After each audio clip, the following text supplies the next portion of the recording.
प्रधानमंत्री जनधन योजना को 10 साल पूरे हो गए हैं। 28 अगस्त 2014 से शुरू हुई ये योजना केंद्र सरकार की महत्वाकांक्षी योजनाओं में से एक है। इस योजना का लक्ष्य गरीबों का आर्थिक सशक्तिकरण करना है। देखिए ये विशेष रिपोर्ट। प्रधानमंत्री जनधन योजना के माध्यम से हम देश के गरीब से गरीब लोगों को बैंक अकाउंट की सुविधा से जोड़ना चाहते हैं। आज करोड़ों करोड़ों परिवार हैं जिसके पास मोबाइल फोन तो है लेकिन बैंक अकाउंट नहीं है। यह स्थिति हमें बदलनी है। देश की आर्थिक संसाधन गरीब के काम आए, इसकी शुरुआत यहीं से होती है। यही तो है जो खिड़की खोलता है।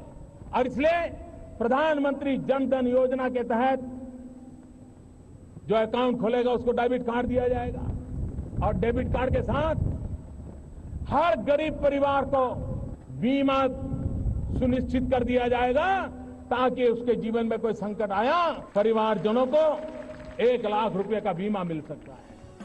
साल 2014 में लाल किले की प्राचीर से पीएम मोदी ने जब मिशन मोड में सरकार की पहली योजना की शुरुआत की तो किसी को भी अंदाजा नहीं था कि ये दुनिया की सबसे बड़ी वित्तीय समावेशन योजना बन जाएगी।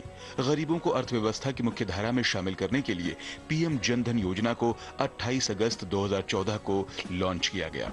मार्च 2015 में जनधन खातों की संख्या 14.52 करोड़ थी, जो 2024 में 53.15 करोड़ पर है। उस समय इन खातों में करीब 15,600 करोड़ जमा थे, जो अब बढ़कर 2.31 लाख करोड़ हो गए हैं। जनधन योजना के तहत खोले गए खातों में 55.6% से अधिक खाते महिलाओं के हैं।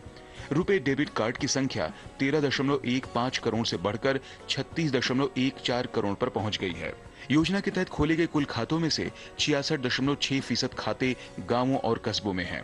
जनधन खातों को मोबाइल और आधार संख्या के साथ जोड़ने के बाद सरकार को लाभार्थियों की पहचान आसान हो गई और सरकारी योजनाओं का लाभ पहुंचाने के लिए जनधन आधार मोबाइल की आधारभूत संरचना ने गवर्नेंस के नए मॉडल डीबीटी व्यवस्था को जन्म दिया। डीबीटी के जरिए बीते 10 सालों में 34 लाख करोड़ रुपए लाभार्थियों के खातों में सीधे पहुंचाए गए हैं। साथ ही महिला सशक्तिकरण को भी काफी फायदा हुआ है। Pradhan Mantri Jan Dhan Yojana has been a pivotal scheme as far as financial inclusion in India is concerned. The interesting thing to know is that if not for this scheme, it would have taken India another 50 years to reach the kind of milestone of 55 crore people getting included in the formal financial system, according to a World Bank report. At Women's World Banking, we actually worked with 3 large public sector banks, BOB, Indian Bank and Union Bank of India, where we designed a product called Jan Dhan Plus.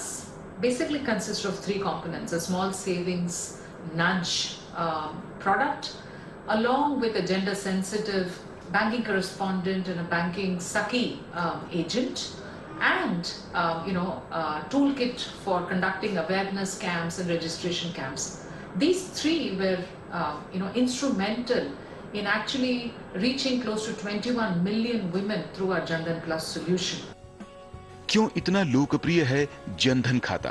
PM Jan Dhan योजना दुनिया का सबसे बड़ा वित्तीय समावेशन कार्यक्रम है, जो जीरो बैलेंस के साथ खोला जा सकता है। प्रत्येक खाता धारक को फ्री रुपए डेबिट कार्ड प्रदान किया जाता है। इसके साथ ही हर खाते पर 2 लाख रुपए के दुर्घटना बीमा कवर का भी लाभ मिलता है। हर खाते पर इस योजना के तहत 10,000 रुपए ओवरड्राफ्ट की सुविधा भी है। कोविड के दौरान जनधन खातों में धनराशि पहुंचाने में काफी मदद मिली। असमय मृत्यु की स्थिति में इन खातों से जुड़ी बीमा राशि ने बड़ी राहत दी। 2018 के बाद बीमा राशि और ओवरड्राफ्ट सुविधाओं में बढ़ोतरी की गई। आज गांव में 5 किलोमीटर के दायरे में बैंकिंग सेवाएं पहुंच रही हैं। लोग रुपए कार्ड का आसानी से इस्तेमाल कर रहे हैं। डिजिटल लेन देन बढ़ गया है।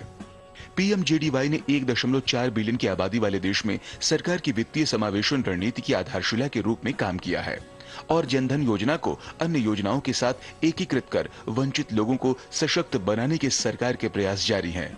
Bureau report, DD news.